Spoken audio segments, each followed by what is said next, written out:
ডবকা আৰক্ষীৰ জালত পৰিল এটা ড্ৰাগছ বেপাৰী। ধৃত বেপাৰীটো ডবকা চহৰৰ ৩ নং ৱাৰ্ডৰ আনোৱাৰ হুছেইন। বেপাৰীটোৰ লগত আৰু ঘৰৰ পৰা তালাচী চলাই এটি চাবোনৰ বাকচত আৰু ৩৪টা কণ্টেইনাৰ ভৰ্তি সন্দেহজনক হিৰ'ইন উদ্ধাৰ কৰিবলৈ সক্ষম হৈছে আৰক্ষীয়ে। লগতে শতাধিক খালী কণ্টেইনাৰো উদ্ধাৰ কৰিছে আৰক্ষীয়ে। জব্দ কৰা হিৰ'ইনখিনিৰ পৰিমাণ হৈছে ৫১.০৭ গ্ৰাম।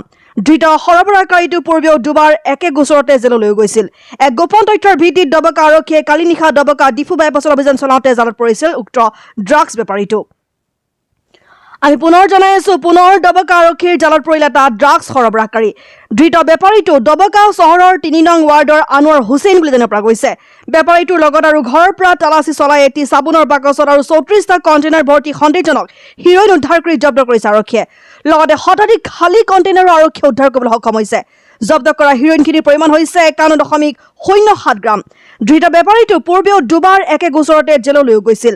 এক গোপন তথ্যৰ ভিত্তিত ডবকা আৰক্ষীয়ে কালি নিশা ডবকা ডিফু বাইপাছত অভিযান চলাওঁতে জালত পৰিছিল উক্ত ড্ৰাগছ বেপাৰীটো। খবৰ পোৱা মতে আমি ডবকা আৰক্ষীয়ে ডিফু বাইপাছৰ পৰা ৩৪টা কণ্টেইনাৰ সহ এটা চাবোনৰ বক্স আৰক্ষীয়ে উদ্ধাৰ কৰিছে এজন আনোৱাৰ হুছেইন নামৰ ব্যক্তিৰ পৰা।